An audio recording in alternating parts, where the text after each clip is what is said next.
যিসকল মানুহে এতিয়ালৈকে অৰুণোদয় আঁচনিত নাম অন্তৰ্ভুক্ত কৰিব পৰা নাই সেই সকল মানুহে ভিডিঅ'টোত ক্লিক কৰিছে যদি অনুগ্ৰহ কৰি ভিডিঅ'টো স্কিপ নকৰি প্ৰথমৰ পৰা শেষলৈ চাই থাকিব কিয়নো অসম চৰকাৰে আকৌ লাখ লাখ দুখীয়া মানুহক প্ৰদান কৰিব নতুনকৈ অৰুণোদয় আঁচনি তো আপোনালোকে যদি অৰুণোদয় আঁচনি পোৱা নাই তেন্তে কেনেকৈ পাব আৰু অৰুণোদয় আঁচনিত নতুনকৈ আবেদন কৰিবলৈ হ'লে কি প্ৰমাণ পত্ৰৰ প্ৰয়োজন হ'ব এইটো ভিডিঅ'ৰ মাজত আপোনালোকক সবিশেষ জনাই দিম অনুগ্ৰহ কৰি ভিডিঅ'টো স্কিপ নকৰি প্ৰথমৰ পৰা শেষলৈ চাব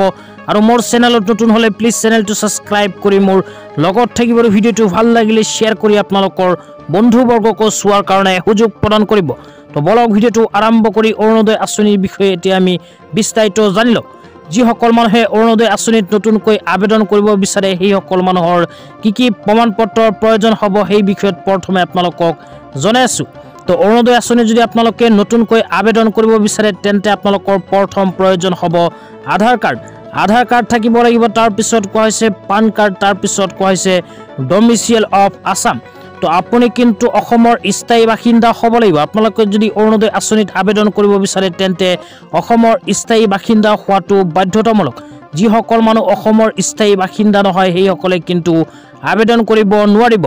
তাৰ পিছত 4 নম্বৰত কৈছে বেংক একাউণ্ট তাৰ পিছত বেংকৰ passbook photo mobile number ration card income certificate self declaration form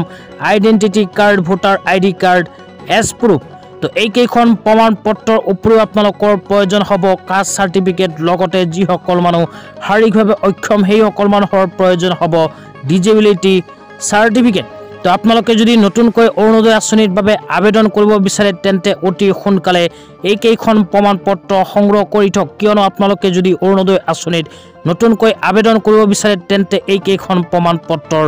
প্ৰয়োজন হ'ব তেতিয়া আপোনালোকক জনাইছো আবেদন কেতিয়া আৰম্ভ হ'ব অসম চৰকাৰে 2024-25 চনৰ বাজেট ঘোষণা কৰাৰ সময়ত সিদ্ধান্ত গ্ৰহণ কৰিছে যে যিসকল মানুহে এতিয়ালৈকে অৰুণোদয় আঁচনিত নাম অন্তৰ্ভুক্ত কৰিব পৰা নাই সেই সকল মানুহৰ কাৰণে নতুনকৈ আকৌ আৰম্ভ কৰিব অৰুণোদয় আঁচনিৰ আবেদন অসম চৰকাৰে অসমত আকৌ 2,50,000 দুখীয়া মানুহক প্ৰদান কৰিব অৰুণোদয় আঁচনি তো আবেদন কেতিয়া আৰম্ভ হ'ব এই বিষয়ে চৰকাৰে কিন্তু স্পষ্টভাৱে কোনো আপডেট দিয়া নাই চৰকাৰে যেতিয়া আবেদনৰ ডেট প্ৰকাশ কৰিব তেতিয়া আপোনালোকক ভিডিঅ' বনাই নিশ্চয় এইটো চেনেলতে জনাই দিম অনুগ্ৰহ কৰি আপোনালোকে চেনেলটো সাবস্ক্ৰাইব কৰি মোৰ লগত থাকিব কিয়নো যেতিয়া অনলাইন এপ্লিকেশ্যন বা অফলাইন এপ্লিকেশ্যন আৰম্ভ হ'ব লগে লগে আপোনালোকে মোৰ চেনেলটোত আপডেটখিনি চাব পাৰিব তো আজি